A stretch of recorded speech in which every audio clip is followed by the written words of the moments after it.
Okay, so let's start. So welcome everybody to this new seminar. Today the speaker is Matteo Bezmalinovich. Of course, everyone knows Matteo, but just a few words for him. Matteo got his bachelor's degree at the University of Camerino with a thesis on the top equations for neutron stars. Then he moved to continue in Camerino, pursuing the master thesis, but also he was in Catania for doing the thesis. The main topic was numerical investigation of non-homogeneous PCF plasma opacities relevant for the study of compact bioenergy electromagnetic transient.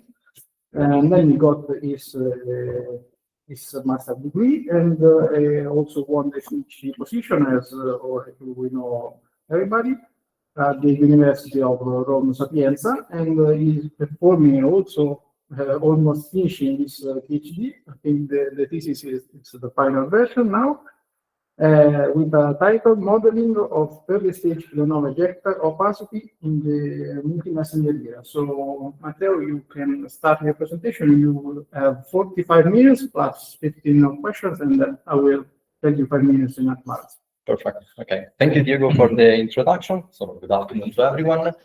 And the idea of the seminar, of course, was born because of meeting all of you here and there. They were always asking, but what was your task? What were you doing? What you're supposed to do during your PhD? So I said, okay, now it's the end of the academic path. I said, okay, it's a great chance to just do a summary of what I've done. And the best way to start is just to invite you to have a look about the title, because the title contains a lot of keywords, and I'll try to explain each of them throughout the entire presentation.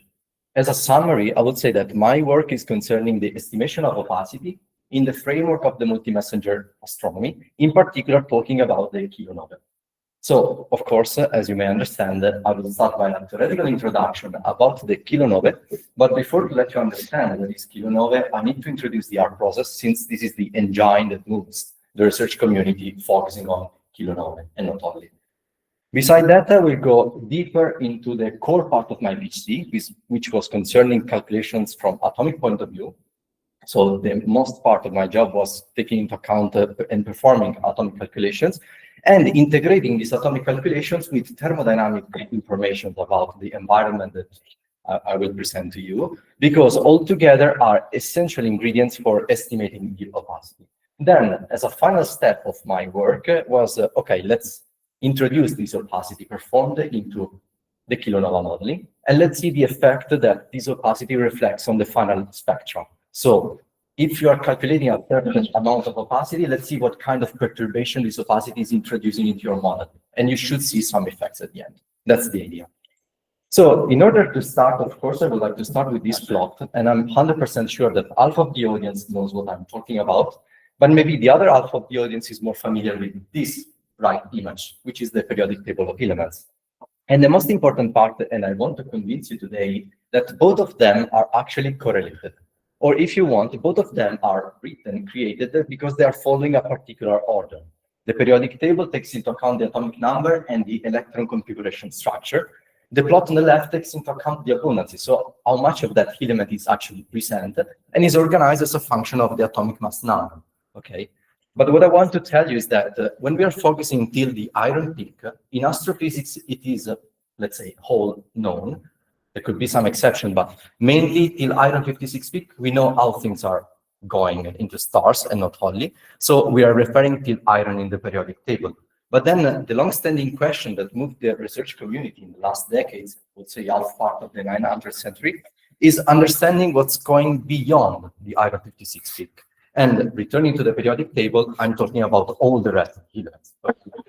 And the better way to explain how these things are going, we could have a very huge debate on that. I don't want to do it. I just want to summarize, telling you that there are two main processes which are responsible for that.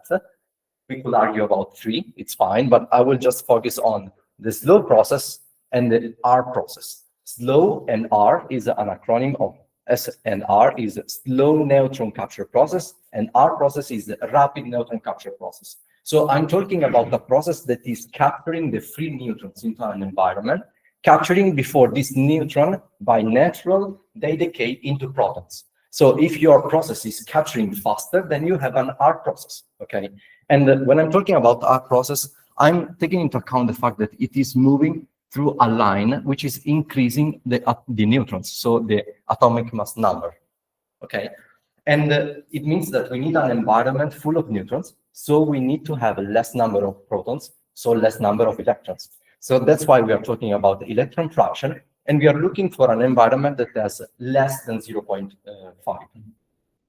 In particular, I just want to show you this animation, which represents how actually the R process is ongoing. So here you see a part of the entire plot over there, and here you can actually see that the R process is moving towards the neutron-rich line. So time by time, it is capturing other neutrons with time. And then at a certain point, the nucleosynthesis is ongoing. At a certain point, for instability, this nuclei tends to decay. They tend to decay into the stability valley, so the rest, let's say, and they will continue the process until there's no more residual, basically. And at the end, you see that you actually have the correct shape of what we are looking for. Now, the real question is, when we have all of these elements, somehow we need to identify them, somehow we need to organize them. So usually what is done in the community, we just split them according to the electron fraction value. So when we are talking about light R process elements, we are talking about elements that are between 0.25 and 0.5. So is this one that resembles almost the first R peak and closer. And then we can continue. So in the periodic table, you see that at this point, we have 0.15 and 0.25, and we're talking about elements that are called lanthanides because we are starting to fill in all the elements for beyond the lanthanum. And then the remaining part, which are the actinides over there. And of course, we could also argue about the transuranic elements, but this is going beyond my purpose. Okay. So once the R process somehow is clear and how the elements are synthesized, the idea is that, okay, but where do we see the R process? That's the real question. And there are several candidates, but in the case of my interest, I will just focus on binary neutron star merger. Binary neutron star merger, in particular with the event of 2017, just confirmed that those are possible sites where the R process is ongoing. And studying this kind of event is important for many reasons. So as a matter of fact, in 2017, it was born the multi-messenger astronomy, because one can study the effect of additional particles that are generated from BNS, like, for example, the neutrinos, that plays a crucial role in shaping these abundances to see how the nucleosynthesis is actually evolving. Or beside that, for example, one could be interested in the gravitational waves. I think you all attended the Eleanor Loffredo seminar back in Mons. She also explained very well this part. So gravitational waves are another information that we can detect and collect from such events. And then the last, that is the case of my interest, is the electromagnetic transients. Mainly there are two. So the gamma ray burst, in the case of 2017, was a short gamma ray burst, but also it was the first time that we were able to see actually a kilonova detection, kilonova that is fundamental when we're talking about our process. So very quickly, what is a kilonova? So is an electromagnetic transient, and I want to add the quasi-thermal electromagnetic transient because the final spectrum is not a perfect black body. It's a little reshaped due to some broadening effects, so the entire shape is not perfectly a black body. So it's not thermal, it's quasi-thermal, and is powered by the radioactive decay of these heavy, unstable isotopes that are synthesized through the R process, which forms the so-called ejecta. So when you have the binary neutron star mergers, they fuse together and material is ejected. This material is R process material, so is heavy and unstable, so they tend to decay, and this decay is powering as an engine the entire environment. So it shines, and what you actually see is its luminosity. So at a short instance, after the binary neutron star mergers, you see a luminosity peak in the blue band because the kilonova is mainly an optical transient.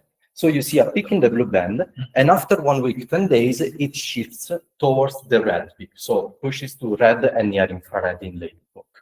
Now, the reason why we are studying the kilonova is, of course, for the R process, but also because this kind of event has very uncertainties behind it. And here I just reporting 3 main ingredients which are very complicated to model, to understand how they are going. And I just highlighted the opacity because, of course, it's what interests me. And why is the opacity so important in kilonovae? Because of course the opacity is somehow impacting what you actually see as an output. What I'm talking about, when we have a low opacity medium, we are talking about the light R process elements, so the lighter among the heavier elements. And the effect is that this medium, let's say, is more transparent, so the radiation can escape easily. With time that nucleosynthesis is ongoing and the temperatures are increasing, you have additional processes for the nucleosynthesis. So the medium is passing from a lighter to a more thick one. So radiation is escaping in a less efficiently way. So it gets trapped, and you see this shift towards the red emission. So if you want to understand the luminosity, if you want to recreate the light curve, you need to model correctly all these three parameters, but the opacity is very challenging, and you will understand why. But when we're talking about kilonova, as I introduced to you, we need to model. So first of all, the question that spawned during the PhD was, how do we actually model the kilonova? This is very tough to take into account. And luckily, and I think Mattia is also attending remotely, we had the chance to talk with Mattia Bulla, and he had a seminar with us, I think last year. And he developed a kilonova 3D model light curve code, which is capable to recreate the light curve, takes into account the heating efficiencies, the heating rates, and so forth, and gives out some spectra. But the Mattia Bulla's code takes into account the main three ingredients that are necessary when we are doing some radiative transfer codes. So radiative transfer, so it is able to model and to map the photons throughout the entire area till when they escape from the medium. But then we need the additional two main ingredients, which are the elements present into the environment. Because if you want to understand how photons are traveling, you need to understand what's inside that medium. If it's a thick medium, then probably the photons are escaping in a less efficient way. If this is more transparent, maybe you detect these photons much shorter in a shorter time. And of course, the opacity. So here again, we see that we need all of these ingredients. And trying to understand one each at a time, we can start by understanding what kind of elements. So we said that the R process is generating all those bunch of elements. We need to understand a starting point. Where do we start? Which one of them? There are a lot, right? So the idea comes also in support of future experimental campaigns and also theoretical assumptions. Talking from an experimental point of view, in 2026-2027, there will be a facility that is Pandora, and I introduced to you Pandora when I started my PhD. So it's an ongoing experiment, future experiment. But Pandora is a plasma facility confined magnetically that will be built in Catania, in Sicily. But the uniqueness of this facility is that will resemble for the first time a scenario that is perfectly coherent with the early stage ejecta of the kilonova. So detecting or measuring, if you want, something in the sky is kind of complicated. But if we have the chance to do it directly in the laboratory, that's a great advancement. So having an environment that is capable to resemble the scenario gives us a very boost in doing correct estimation. And Pandora presented a list of possible candidates. But as you can see, those are lighter R process elements. We can't put uranium into that facility, right? So let's say we just investigated a few possibilities. So a few elements that could be feasible for our purpose, coherent with the early scenario, so the initial phases. And then comes out also the theoretical predictions. Here I'm showing you a couple of plots, a couple of curves, which takes into account two different components of this ejecta. But what I want to stress is that those two are achieved by taking into account two different values of the electron fraction. One is 0.35, the second one is 0.30, which are values that are below 0.5 and greater 0.25, so light R process elements, and it fits perfectly around 1 day after the merger. So we are exactly in the framework of the kilonova. And if you have a look, this is exactly the selenium, and we know that selenium is also one of the candidates that Pandora would like to investigate. So we have the answer. What kind of element, where do we start? We can start by selenium. And in a late post-processing calculations, I want to stress out from now that increasing the atomic number means we are dealing with a lot of electrons. So from atomic calculations, moving to high electrons is a nightmare. So starting with a lighter element is also an advancement to understand if what we are doing is going towards the right direction. So at this point, we know that POSSIS is able to map the photons, so the radiative transfer. It takes into account several other informations. I'm not entering too much into the details. We know that we will start by the selenium, but we need the last ingredient. It's the opacity. And in this kind of environment, so in the kilonova model, what we are using is the expansion opacities because the ejecta are expanding. Okay, so somehow you are allowing some mistakes, some error due to the Doppler effect. So with this approach, you are trying to overcome this kind of issue. Of course, it's an approximation. It's not a perfect estimation of the opacity, but is a good, reliable result. So the community moved towards the expansion opacity. But I want to stress, since this moment, that when we are calculating the optical depth tau, you see that inside there are some atomic quantities, like the oscillator strength, which is inner properties of the transitions, so transitions among energy levels. We have the wavelength, so the length of the transitions. And we have this n. N is a thermodynamic quantity. So just to determine these small parameters, the optical depth, we need to combine atomic calculations and thermodynamics. But of course, we need to start somewhere. And somewhere is, first, we need to model the energy levels and at least try to estimate the oscillator strength and the wavelengths. The question is, okay, how do we model these calculations? In the first year, that's funny because I was reading a lot of literature. So I was understanding there's ULAC code used by the Japanese group, which is interesting, but somehow not precise in few aspects. So then I was reading, there's another code called FAC, which is great, but maybe not precise at all. And then there was GRASP. GRASP is probably the best available in the literature, but it's sophisticated. You need a lot of experience for using that. It's not easy, it takes a lot of time in the computations. So at the end, where do we lead? We led to GRASP 2018, because of course, we were finding something that is truly reliable. And even if it takes a lot of time, we want to do a correct estimation. Okay, so for this reason, we started to take into account GRASP, and I started to do some literature investigation. Why is GRASP so important, and what's the difference from GRASP and the other codes? Is that GRASP takes into account the multi-configuration approach. What is the multi-configuration approach? So we know from quantum mechanics that when you want to determine the energy is the eigenvalues of the Hamiltonian. But you need an autostate, so a wave function that is it's an autostate of the Hamiltonian. So the real challenge is to understand this wave function. And what I'm talking about is that in an ideal scenario, consider the hydrogen, you have one electron. So it's kind of easy to map one-to-one.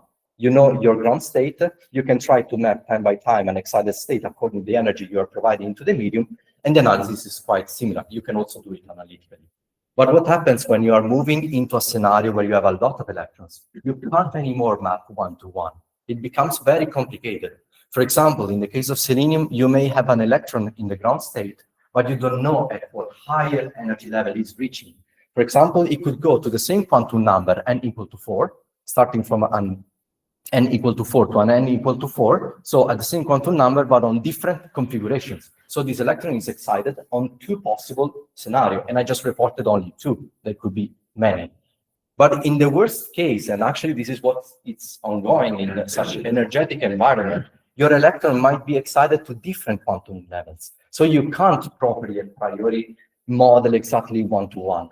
So what basically GRASP is doing is taking into account all the possible scenarios and weighting somehow with a certain probability that this configuration could be actually the promoted one. But since you don't know, because it depends on many information, it takes into account them all. And you can understand from here that it takes a lot of time in the calculation, because you're not just doing a sort of you're not removing a few of them, you're taking them all. And then later, in a post-process, you say, okay, maybe those don't count so much, so you start to reduce it. But the calculation is ongoing. And of course, this is more precise because you are not neglecting anything, okay?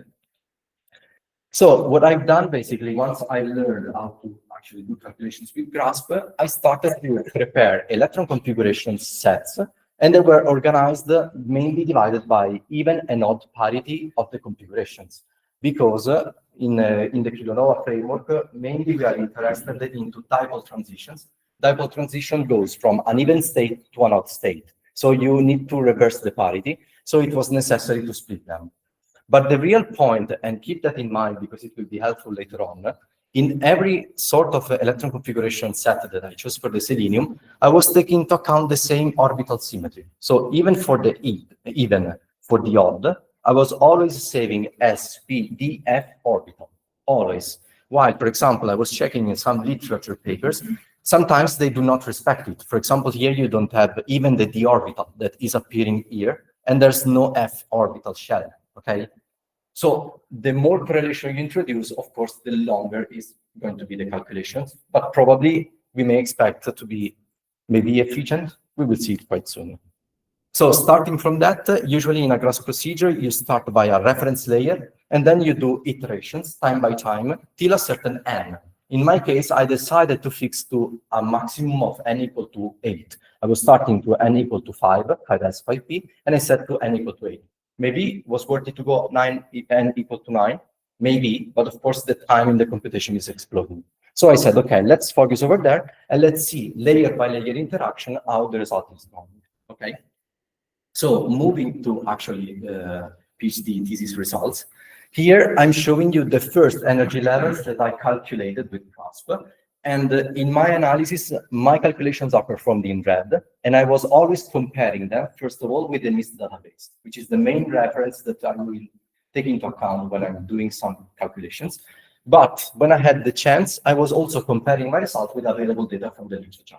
So you see in every ionization stage, I was comparing with Tanaka's paper 2020, because they performed a very systematic opacity calculations and atomic calculations.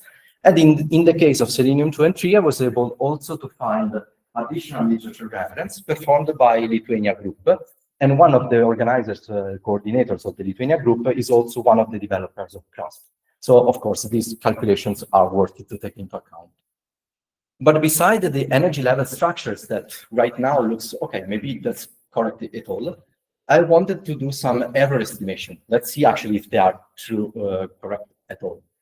And the error estimation is quite simple. So I was calculating the difference between the energy that I was calculating with the main reference, so the NIST database, but in every reference I was taking into account, so my calculations, Japanese calculations, Lithuania calculations, I was selecting a fixed number of energy levels, so n total energy levels in common and exactly the same energy levels, and comparing to the NIST.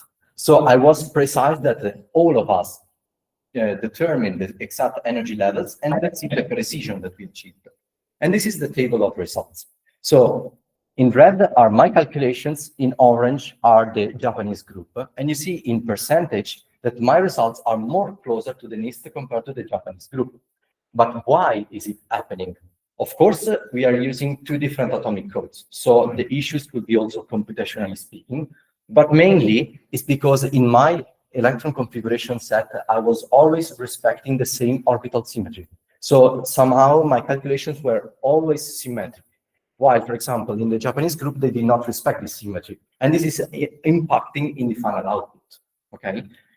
But when we are focusing on Selenium 2 and Selenium 3, which were the only two cases where I had the Lithuania calculations, you can see that the results are very more precise than mine. And in this case, we are using the same atomic code.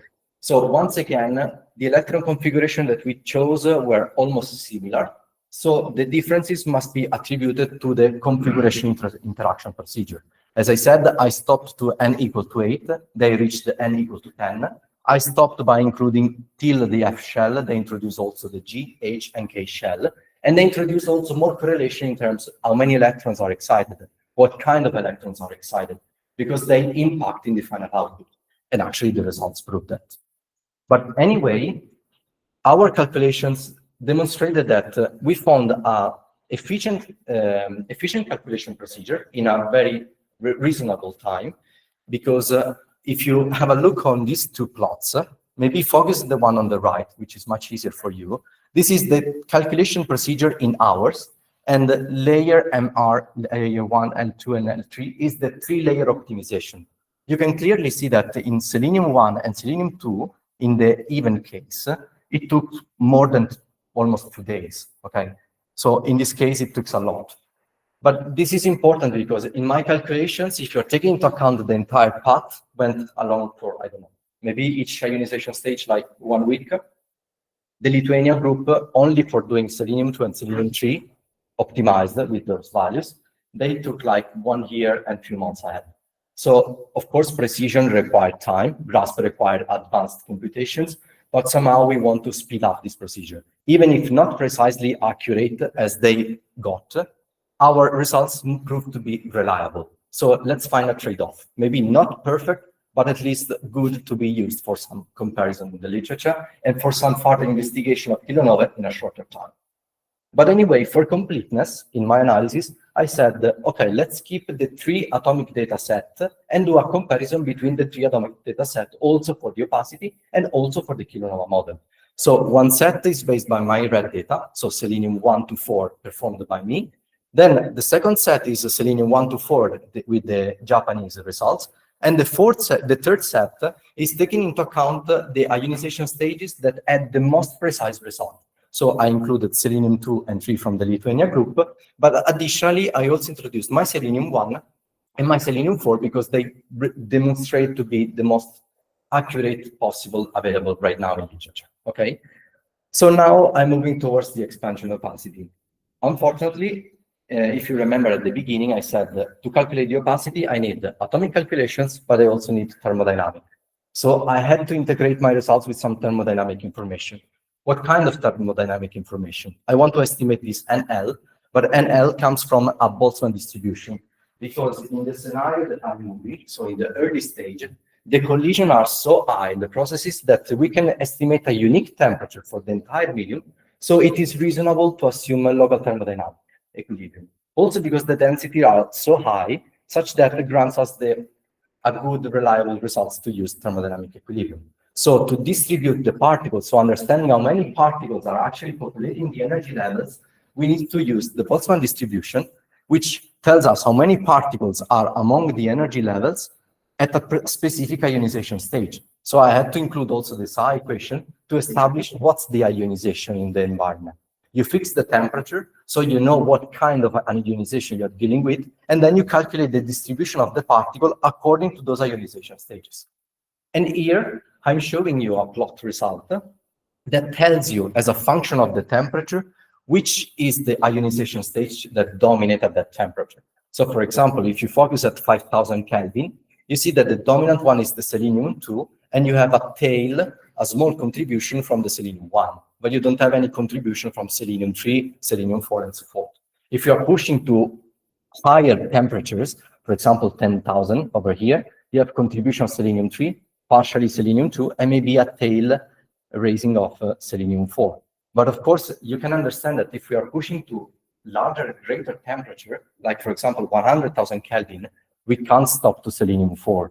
We need to go beyond this 4th ionization degree. And in literature, there are no available calculations performed beyond selenium-4, okay? So at the moment, I was focusing on a temperature of 5,000 Kelvin, okay? I performed the opacity calculations by including the 3 models, so Japanese group results, my result, and the hybrid model, so the one with the best accuracy possible. And you can see that the opacity estimation, mine and the hybrid one, looks almost closer, very closer, while they differs a lot from the third one. All the 3 agreed by reproducing a cluster on opacity with somehow the same values. But of course, beyond 5,000 Kelvin, they start to differ, beyond 5,000 wavelength angstrom, they demonstrate to be very different, okay? But this difference, since I'm using the same thermodynamic information, since I'm using the same criterion to model the opacity, these deviations must be attributed to the accuracy of the atomic data. If you remember, the orange one were not so precise as mine or as the hybrid model. So this is the reason why doing accurate atomic calculations will impact your opacity estimation and will reflect on the final output, for example, in the spectral analysis. But what I want to stress out is that these plots also agrees with what we have shown in terms of ionization and population balance, because at 5,000 Kelvin, most of the opacity is dominated by selenium-2, and you have a contribution from selenium-1. Selenium-1 is present at larger rated wavelengths, of course, so the red infrared region, And then once you are increasing the ionization stage, you are erasing the temperature, and of course you are moving towards the ultraviolet region. So this is perfectly coherent. But as I said, in the early stage scenario, we want to go at very large temperatures, so we can't stop to selenium-4. And in literature, there are no available data. So during my PhD, I performed the calculations till the 9th degree of ionization, so till selenium-10. And again, the same procedure. So I calculated all the energy level, and I compared that only with the NIST, because that was the main reference, but also because there are no additional reference in the literature. So everything is fine until you have something to compare with, and I could have done the same error estimation that I've done previously. But look at the 9th and the 10th degree over here. I don't have any reference. The NIST is not providing data because, of course, doing this high ionization level into a plasma environment is challenging in laboratory. We don't have any data. So how to properly estimate that? Well, thanks to Gediminas Gaigalas, he developed a tool that is capable to give us an information about the accuracy of the wave function of your transitions, okay? So what you see here is that for the lower ionization stage, the accuracy is not good enough, it's E, okay? You can think about that like the energetic result. So AA is the best accuracy possible, E is the lowest, okay? But this is fine because we have already seen that selenium-2 and selenium-3 are not so precise because the Lithuania group demonstrated that there are other ways to do this calculation in a more specific way. So this is expectable, okay? But if you look beyond selenium-4, and actually those data are not available, those are the first one, the transition calculation accuracy is very high. So it's worth it to be taken into account for proper modeling and future modeling. And concerning this part, if now we return back to the time of the computation, you can see that, for example, for selenium-1 and selenium-2, the first two iterations was almost immediate, and then the code spent a lot of time doing the third layer. This means that the entire procedure was not optimal, was not optimized correctly, because at the final stage, he struggled a lot to find the convergence. And you see that actually the estimation of selenium-1 is not the best one. And the same we could say for selenium-2, okay? But beside the others, you see an increasing of trend that is expected, like a monotonic behavior, but of course not so stiff. It shouldn't be that stiff, okay? So this gives us also information why we got this transition accuracy results. Now that we have everything, we can return to calculate the opacity. I've showed you already at 5,000 Kelvin. Here I'm showing you at 10,000 Kelvin.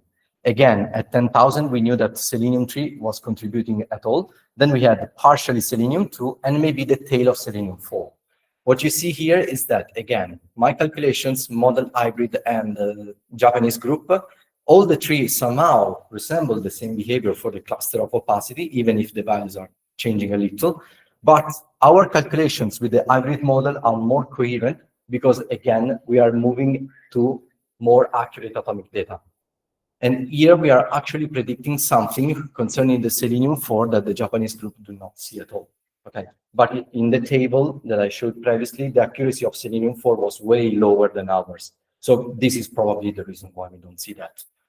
The differences between the two plots, of course, are associated to selenium-2 and selenium-3. And if you remember, the Lithuania group had the most accurate data for selenium-2 and 3. So that's why this is proving why they have this kind of peaks, these spikes in the final result that we don't see. Because, of course, we are missing some information due to a mis-correlation interaction. I've done, again, for an additional temperature. So you see that increasing the temperature, we are increasing the contribution of the selenium data. Okay, and here I try to show you in color the various contribution. And if I do a zoom, yes, here there's a zoom, you see that the contributing one are till the selenium-6. Probably you don't see it, but here there's a line in orange. So could be negligible, of course, but somehow is impacting this model. But you see that the entire contribution, 20,000 Kelvin, is till selenium-5. So you can forget what is below selenium-3, and you can forget what is beyond selenium-5, because when we impose a certain ionization, we are focusing on particular ionization degrees. And the same could be done for 100,000 Kelvin. Here you see that the contribution comes from the higher ionization stages, while below selenium-6, you don't have any sort of contribution. Here you have small values, but they are completely insignificant, okay? So moving to the final part, we calculated the opacity. We have seen how to do that. I introduced that into the radiative transfer code POSSIS, and then I generated the final spectrum, trying to understand the effects that this inserted opacity was generating in the final output. So here I'm showing you a spectra of performed with POSSIS at t equals 0.5 day. Okay, so at 12 hours after the merger. In this case, I was assuming that the contribution was purely done by selenium. So I was taking into account the sphere of selenium as a kilonova and see the perturbative effect by the introduced opacity. Of course, you can see a lot of differences between them, and these differences must be attributed again to the atomic calculations performed, because the model is exactly the same. The thermodynamic that we used is the same. All the parameters are the same. What differs between the model are just the atomic data. So once again, if you do an erroneous estimation of the atomic data, they reflect in both the opacity, and then the opacity reflects in the final output.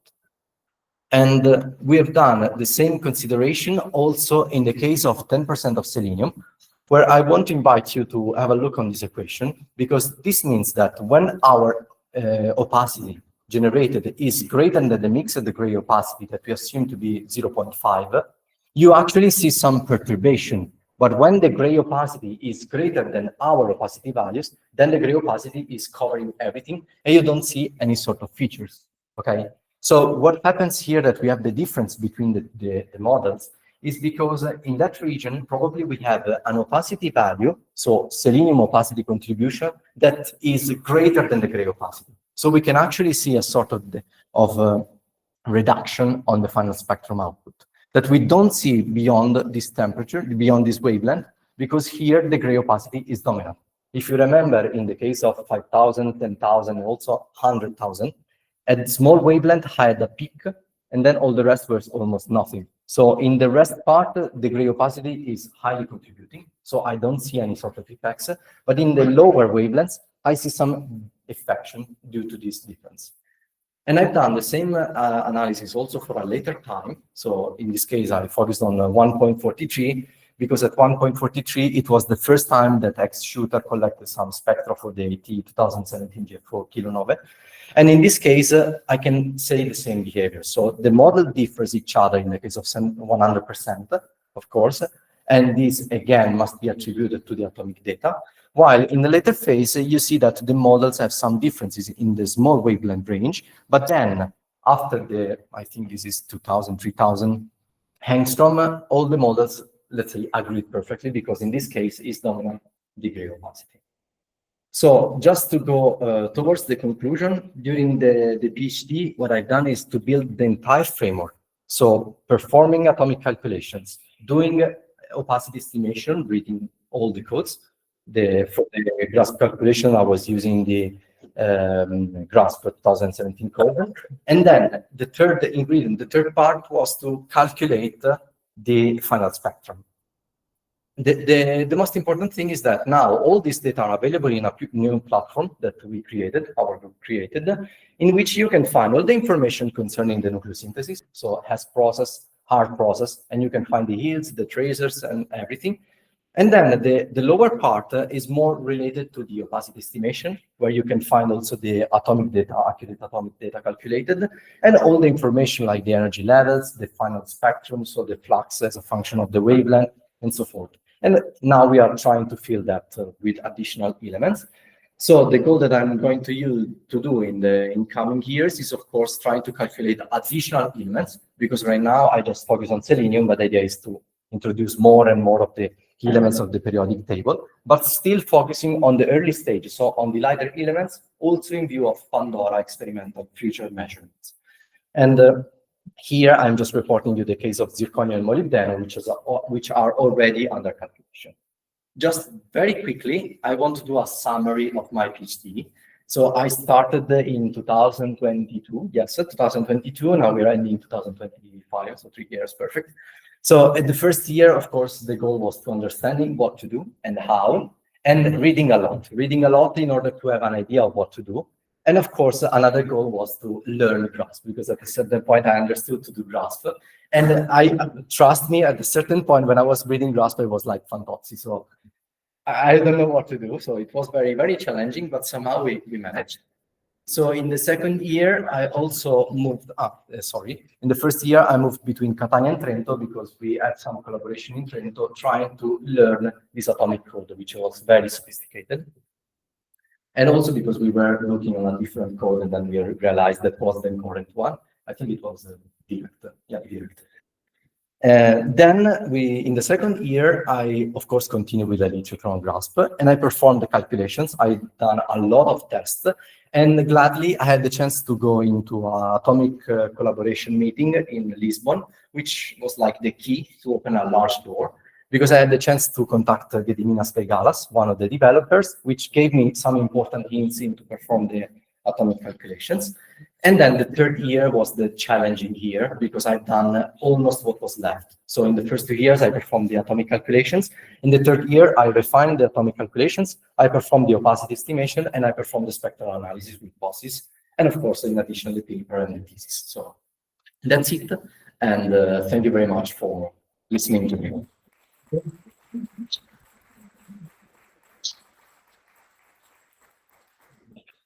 Thank you, Matteo. Questions to Matteo? From me or from remote? Just unmute yourself if you have. Awesome. Yes. First of all, congratulations for the course that you have done so far, and you are prepared to do in the future, the next future, I suppose. And so I have a question. At the certain point, you said that so once you have calculated the energy levels, of the energy levels, you have to populate them. Yeah. So you have units for each layer of temperature and electron density. You have a population distribution.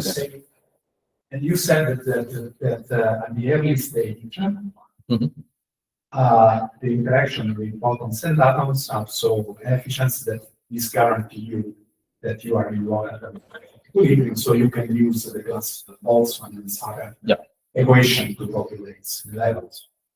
So what this means, when the local thermodynamic equilibrium, so what do we need with the early stage, essentially? And when the local thermodynamic equilibrium of this expanding material? I will say the best answer is we should check the densities, because the densities are playing a very crucial role. For example, in Giulianova, when we had the conference, we had the chance to attend a talk by Otto Kezaka, and it was demonstrating to us that even at every stage, so in a phase that goes from 12 hours to 1 day, 1.3, you may have a non-local thermodynamic. 1 day since 0. Yeah, maybe 0.3, 0.3. Since The merger. Yeah, of course. And if you have very low densities at the train, for example, I don't know, maybe the two neutron stars are not so big, so your merger is not very high depths. In that case, you may suffer on local thermodynamic equilibrium because the density is crucial. So if, for example, you have the lowest of values of density, you may not be into that thermodynamic equilibrium. And so even in, as I said, 0.5, maybe 1 day, you should take into account the contribution of non-local effect, not only local. But let's say, according to what we have seen so far for the 2017, and according to what we know from thermodynamics, it is reasonable to assume that at least till 2 days, local thermodynamic equilibrium is sufficient, at least to describe what we have seen from the spectrum. Of course, the best answer is to detect an additional kilonovae and see if all of them behave in the same way or if they are acting in a different way. Because the final goal is to predict the accelerant, so that they are hands-on, like cubes and the evolution. Yes, exactly. But the final goal is to also to understand each single element, what kind of contribution they provide to the kilonova itself. So such that when you find a spectrum, you detect it and you analyze, you can say, this feature is exactly in that region, and we have already seen that pure element, for example, I don't know, pure selenium element is producing that kind of feature. So when we detect future kilonova and we see this behavior, we can say, okay, there's an analysis ongoing that says this is due to the selenium. As it happens for the strontium, there is a very evident feature that is the strontium, because previous model already said, okay, strontium feature with the transition is into that wavelength region. So if we find a spectrum and it has that in the spectrum, not in the spectrum. So let's say we want to fasten the procedure such that when a new kilonova will happen, we have the tools to understand what's going on. You know, the point is that we are missing the events. So we hope, for example, with the ET that future BNS will be detected and maybe also, you know, additional kilonovae. Other questions? Yeah. Can you look at the comparison with the real spectrum? Sorry, I say the real spectrum. This is what I do. I maybe I draft the resolution. What is your resolution of that? Yeah, the difference between them probably is associated, of course, the simplification in the model. I used a spherical model. I was using only a single dynamical ejecta component. And of course, also the heating rates. I fixed the YE as a single value because I was trying to understand the impact of selenium. But probably this difference could be associated also to the temperature. So the photosphere temperature that was estimated for AT 2017 in Lander's paper should be around 5,000 Kelvin. In our analysis, we performed it's around 7,000. So we have a difference in the temperature that, combined with all the simplifications of the model we introduced, of course, results into that difference. You can also see the same gap into this part. Of course, this is something that we are doing ahead, so like a sort of prediction. But if you see the trend is below what is expected, I mean, below what we have seen for AT. Is it possible to produce that problem? Could be that the next, you know. Yeah, we can do that. For example, Matteo is doing a lot of light curves like that. It would be useful to compare, for example, LS16 or median cadence of now. Yeah. I mean, POSSIS is capable to do both spectrum and light curves. In my case, I just focus on the spectrum. Also because, as I said, this is a simpler model that tries to understand the impact of selenium, and actually there's no impact of selenium. But the point is that as soon as we have more elements, include them and see a proper modeling of the kilonova, taking into account all of these abundances and the opacity correlated to all of these events, of course. Yes. Just a comment, you forgot that in your initial warnings around Europe, you went to UK with a grasp 2K. Oh, right. Explain that. Yeah, because yeah, at that point, we were looking for this direct for internal meetings. So the direct is capable to do that. It's capable to do that, and then understanding here and there, we understood that wasn't capable. So in doing the review of literature, I was stuck by between grasp 0 and grasp 2K. But of course, they were always presenting us two different codes, but since they have the same group, looking previously, they had the same developers, I said, maybe it's just an upgrade. So let's start to learn with grasp 0 and then we go to grasp 2K. So I had the chance to contact also James Gillanders and Michael McCann. And I was trying to understand, actually, yes, we can use grasp. Grasp is able to do this. You provide electron configuration, as was confirmed by grasp 2K. So at a certain point, I was so good in grasp 0, but then I remember there was one question that I told to them, like, but how do you treat the correlation?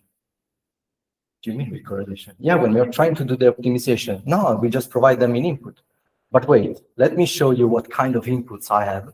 So we compared the script for the input, and they told me, but you're using grasp 2K. And I said, yes. Yeah, but grasp 2K is a total different code. So the developers were the same. At a certain point, they split up, and they developed a side code called grasp 0 because it's the starting point. Then the rest of the group developed an advancement, but actually is a completely new code. So at that point, I realized, okay, I'm completely out of the way. So I need to learn what's going on. And I noticed that grasp 2018 is the improvement of grasp 2000, 2K.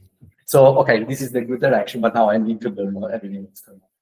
So, I mean, this is fun, but trust me, it took a lot of time, and learning this kind of calculation is very challenging. Even the developers struggled to do some convergence. As I said, 2 ionization stages, they took 1 year and a few months just to understand if the optimization that they inserted in the code was correct at all. So it takes a lot of time. It's not immediate. This is the stupidest question. So you start from wave functions. Yeah. And you end up in kilonova. And in the middle, there's the universe. Yeah. Everything. And I would say all the physics. Yeah, all physics. And then you have complex codes that change name, and by changing name, that's not, we're not talking anymore about the same stuff. You have to do different nations. And then there's the kilonova explosion, which I suppose it's another mess. So, and from my purely phenomenological approach, there's way too much I can handle. I don't know how you make that, how you make it work. So my question is, what is the real problem that you think, oh, if I had infinite time to work on this and I had infinite resources, I would put that on this stuff? Because there's way too much. The point is that At least now. No. 2 hours you're going to give another answer, but now. The most complicated issue is that we are talking about different fields that try to communicate each other, but each field has their own complexity. So a person like me that is trying to do the entire framework has to deal with each field complexity. So the best way is trying to, luckily I had the chance to interact personally with Matteo. So Matteo took care of all the modeling stuff for POSSIS, but I had to provide him what was concerning the atomic part. So what was more difficult to me is trying to understand exactly what is required, because I'm coming as a student. So, you are packaged with your basic informations, and then but this is not how it's working. So the most difficult part was actually understand what was required specifically. Because I could have done, for example, even hydrogen calculation with GRASP, definitely much easier than Selenium. But I didn't need hydrogen, I needed Selenium. So I had to take into account the issues that treating the Selenium implies. So that was my most difficult part. And of course, interacting with each different field. Also because, usually atomic physicists are doing atomic calculations. Then you have, astrophysicists, maybe more observative that takes into account the spectrum. But in what I'm doing, like I'm a modelist, I need to take into account them all. So I need to burden all the problems that comes out from each of them, and I need to fix them, So that was the most challenging, I would say. And yeah, I just wanted to add that, for example, concerning the atomic calculations, I had the chance to talk with Gediminas at the beginning of my third year. So in the first 2 years, I didn't find anyone that was somehow able to provide me very sufficient explanation of what's going on into the code, into what I was trying to do. But it's fine. I accepted that because it's challenge of PhD. I can't get a PhD like, sign here. So I loved it, but of course implies very complications behind it. Yeah, but even now, if you ask the Gediminas, how do I set my initial configuration set, the answers, I go to the I don't know. There's no room. So experience. But when developing experience in a PhD, needing some result, it's hard. But now So that's why I'm perfectly in peace with myself. My papers will be 3 years ahead. So, because this is feasible, you can't pretend to have it tomorrow. It's not working like that, especially when you have this very complicated scenario. It's not like plug in and you get result. So. Yes. Very nice. So I have a very naive question, probably, but you showed that in your atomic calculations, some of them missed were more accurate than what you perform with the gas. So is it feasible, I'm not even asking you, to trust the mist in some of the ionization state and optimize your calculation, like computational time is something that NIST hasn't done? Will this be compatible? Or Yeah, that's a nice question, but also complicated to answer. Let's say the NIST is providing almost everything they are 100% sure what's going on. But when you were talking about lower ionization stages, probably those data have been measured. So when you have a measure, you just raise your hand. That's it. In advanced ionization stages, but also for lower with higher energy levels, some of them are predicted. So we fail into the same issue. They are doing some assumptions, some model. So why the NIST has to be right when I'm doing my also models and looks to be more coherent with what I'm doing? This is complicated to answer. The best way is having a lot of data, communicate between communities. Let's see why you got these results, why I got them, and then trying to, okay, no, probably this is the correct one. This is what Gediminas tried to do with the transition evaluation. But this transition evaluation is comparing the gauges that comes out from the calculation with the parameter that the NIST set according to the experimental measurements. So somehow this should give you an indication of what you've done, but it's not 100%. So with this, let's say, considerations, it seems out that my Selenium 1, Selenium 2, Selenium 3 are not precise. But take into account those parameters. If we change them, maybe my results could be the best one, you know. Yeah. So it's difficult, and higher organization stage are, even for the NIST, are prioritized somehow, and this is a problem. But to solve it, we should improve the experimental part. We should build up larger storage rings, large facilities that is able to measure such high ionization stages that is quite impossible. So. More questions online? There are some questions online. Please unmute yourself in case. Ciao, may I speak? Yes, sure. Okay. Just a question to Matteo. It's a very huge work that you have done. I like the way you approach it. I would ask you one thing. There will be people that will, when you publish your spectra, that will ask you, okay, but what do you expect to see from new generation of telescope like WST, HWO? That's probably one part of your work that you have to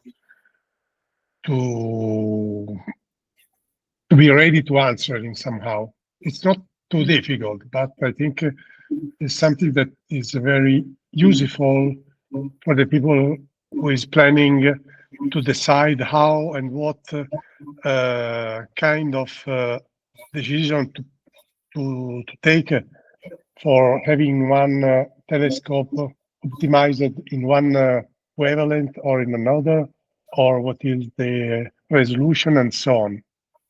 So I think that this part is something that you have to plan to do, because people will come to ask you. Yeah, I understand, but the best answer that I can provide is, I mean, there are too many uncertainties. For example, yeah, I'm trying to see the effect of a single element on a single spectra that we know, but the idea is, of course, trying to model all the elements, but with accurate data. So the first problem comes out that we don't have very accurate data for all of these elements. And then we may have accurate data for these elements in local thermodynamic equilibrium, but we know that as soon as the density changes, we should model properly for the atomic data for model and then compare with the spectrum. So when we are moving, for example, in local thermodynamic equilibrium, there are many problems, and the community is not yet prepared to proper doing accurate modeling. And then you need to take into account all of them to estimate the opacity, because the kilonova should take them all into account. Then you may have different contribution in the abundances of each element for different kilonovas. So it's very difficult to say something that could work for the future, for future detection. For sure, if we have more events to do the analysis, we can put some constraint that will address better the modeling itself and future intents of calculation itself. So yes, I don't have a proper answer, but the best one is that there are too many uncertainties, and I think the community is not ready yet to do a proper modeling of future events. But we need future events to put some constraints. Yes, you are fully right. In fact, I was telling you about two telescopes that will be ready in 10 years or so. So you have a bit of time to work on it. Oh, okay. Yeah. I don't have that answer, let's say, for future. Yeah, no, for now it's not. But you have a bit of time to work on it, because those telescopes will be ready in 10 years or so. So there is a bit of time, and hopefully we will see something before, but not sure. Let's hope there will be more additional grants such that we can continue to work on that, right? Right. This is a problem, in fact. You have to push on this side. Yeah, definitely. Last question. Thank you, by the way. Thank you. I have to work with on because you show like a 1 meter plus where you say, oh, we can increase the atomic number in the complexity of extracting synthetic structures, I guess, because it's electrons. I think it's that one. Yeah. What is the thing that actually contributes to the most to the increasing complexity? Is it increasing number of electrons or going deeper in the level of ionization? No, from an atomic point of view in the calculations is the number of electrons, because increasing the atomic number increases the number of electrons, which increases the number of shells in your orbitals. So it's easier to treat with s orbitals and p orbitals, but it becomes challenging when you have a full F shell of orbitals. 14 orbitals, 14 electrons in that orbital that could be excited everywhere. So it's like a power law of problems that comes out when you're trying to map the correlation. Because returning to grasp, I don't remember, maybe it's here. I mean, selenium has 34 electrons, and if you have a look on the structure, all of those are bound to the argon. I'm not touching them, and even the D shell is closed, so probably it's improbable that those are excited. But here, 6 electrons are the possible candidates to be jumped with high environment. Imagine if you're treating with gold, for example, it has 79 electrons, and you have a very filled F shell, 4F shell. So treating all of them in the correlation approach is very sophisticated for doing this analysis. And your code struggles in finding an optimized convergence, because the way it functions from quantum mechanics, you have the radial part and the angular part. Angular part, it's easier. But the radial part, you need to do self-consistent procedure. Thomas Fermi, Dirac R3-Fock optimization. And then you have the layer assumption. At what level you stop? I stop at n equal to s, so I need to find the convergence for 7f. But here I'm starting on a 4f shell, because I said, imagine if an electron is excited to the F shell. So I have 1 electron in the F, I got a lot of problems. Imagine if I start 100% sure that I have 10 electrons on the F shell. Here I need to use G, H, K orbital and so forth. So, and then of course you have the problem of the environment. I mean, from a realistic scenario in the kilonova, in terms of more elements, the abundances should be calculated properly. Yeah. So that makes that qualifies. And I think what confused me was that I read nice observational papers of spectroscopies getting absorption line to elements up to lab, so with lot of electrons, but not really more from the Exactly. side. Yes. Because an absorption with all the elements. Because at priori, I don't know where these electrons are leading, so I don't know what kind of transitions are generated. I need to include them all. Even in my case, I restricted to dipole transition because I know they are the strongest one. But I could have also magnetic one, M1, M2, the quadrupole transitions, V2. In this case, I'm just focusing on dipole. So introducing all of them is increasing a lot the time of computation. And I want to also find a trade-off. If I need to run a perfect gold calculations, I say, okay, guys, for the next 10 years of my life, I'm just doing that element. But it's not efficient for future detection. So that's why we were trying to find out a strategy as a good trade-off between the two, complexity and efficiency. Okay, then I think that we can thank Matteo. In 2 weeks, the seminar will be by Stuart Lee. Tom, nice